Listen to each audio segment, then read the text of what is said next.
ක්‍රියාපදයේ මෙතන තියෙන මෙතන මං දැන් ළමයි මතක තියාගන්න මේ ඉරියන්දි පදේ හරි වැරද්ද තෝරන ප්‍රශ්න රටා කිහිපයක් එනවා. එකක් වාක්‍ය අවසන් කිරීමේ රටාව වලට දානවා. අනිත් එක වාක්‍යයේ මැද සම්බන්ධ වාචී පද වලට දානවා. අනිත් එක නිපාත පද වලට දානවා. රයිට්? තේරුණානේ? ඒතර මං උඩ අරගෙන තිබ්බේ ළමයි මේ වාක්‍යයේ අවසාන ව්‍යාකරණ දාලා ඒක ගැලපෙනවද කියලා. දැන් මම මෙතන අරන් තියෙන්නේ වාක්‍යයේ මැදට සම්බන්ධ වාචී පද වලට දාලා හරියට දාලාද කියන එක. රයිට්? එහෙනම් මට කියන්න විහඟ මට කියන්න මෙන්න මෙතන තියෙන පදය සහ ව්‍යාකරණ රටාව මොකක්ද කියන එක.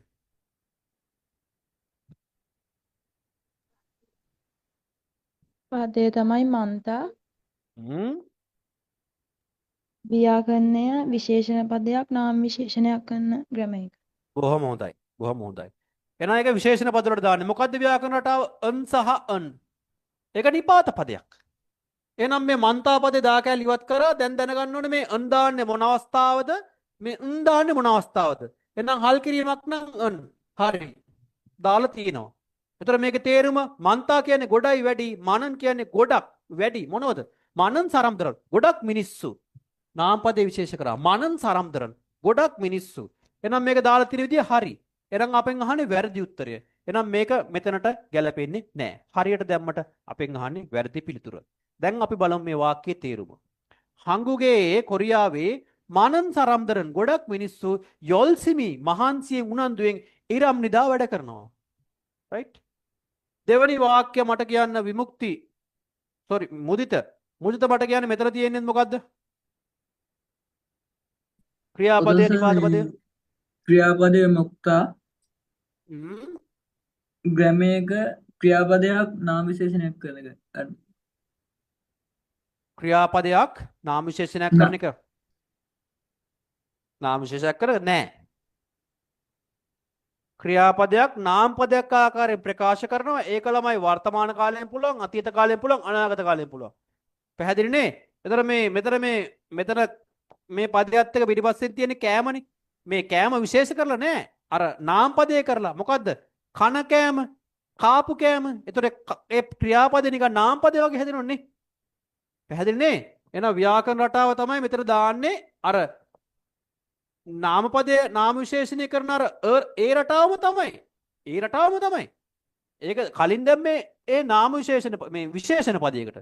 ඒ රටාවම තමයි ක්‍රියාපදයට දානවා. හැබැයි දැම්මම නාම කියන්නේ ක්‍රියාපදයේ නාමපදයේ විශේෂයක් නෙමෙයි එතන වෙන්නේ. එතන වෙන්නේ ක්‍රියාපදයේ නාමපදයේ කරලා රටාව වර්තමාන කාලෙද අතීත කාලෙද අනාගත කාලෙද ප්‍රකාශ කරනවා. එහෙනම් මෙතන මොක්තා කියන්නේ කනවා දා කෑල්ල ඉවත් කරා.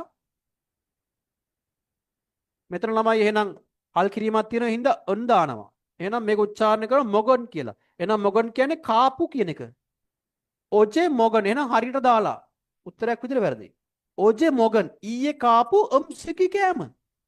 ඔජේ මොගන් අම්සකි ඊයේ කාපු කෑම පිබිම්පා බිම්නිදා පිබිම්පා බේ. එහෙනම් ඒ වාක්‍යයත් වැරදි. 3. දැන් අපේ රෙශ්මිගෙනුයි තනුෂගෙනුයි අහන්න විදියක් නැහැ නේ. මෙතන බලව මන්දරල්තේ. මෙතන බැලු බැල්මට පේනවා ශබ්ද රසය නැහැ. මෙතන මන්දරල්තේ එහෙම එකක් අපි අහලා නැහැ. මෙතන ක්‍රියාපදයේ මන්දල්ත හදනවා. මෙතන ව්‍යාකරණය මොකද්ද? මට කියන්න කවුරු හරි. ව්‍යාකරණයක් මොකද්ද මෙතන? ඇත්තන නිපාත පදයක් මේ සම්බන්ධ වාචී පද මන් දාලා තියෙන්නේ. මොකද්ද මේ සම්බන්ධ වාචී පදේ ළමයි? මේ සම්බන්ධ වාචී පදේ තමයි ළමයි අල්තේ. යම් කිසි ක්‍රියාවක් කරන විට කරනකොට එහෙනම් මේ අල්ති රටාව දානකොට ළමයි දයන්න අයින් කරනවා. ඒ වගේම තමයි මෙතන ලයන්න බෝල්චික් නිසා ලයන්නත් අයින් වෙනවා. ලයන්න අයින් වුණා මෙතන හල් කිරීමක් නැහැ. ඒකින්ද මේ දෙන්නගේ හල් කිරීමක් නැති අල්තේ ගන්නවා. එහෙනම් මන්දරල්තේ නෙමෙයි. එහෙනම් මෙතන තමයි වැරද්ද උත්තරේ අංක 3. රයිට්? එහෙනම් බලන්න ශ්‍රී ලංකා අම්සිගල් මන්දරල්තේ නෙමේ මන්දල්තේ සොගම් කියන්නේ ලුණු මානි නොස්සම් නිදා කියන්නේ දානවා ඇතුළට දානවා. එහෙනම් ශ්‍රී ලංකා අම්සිගල් මන්දල්තේ සොගමල් මානි නොස්සම් නිදා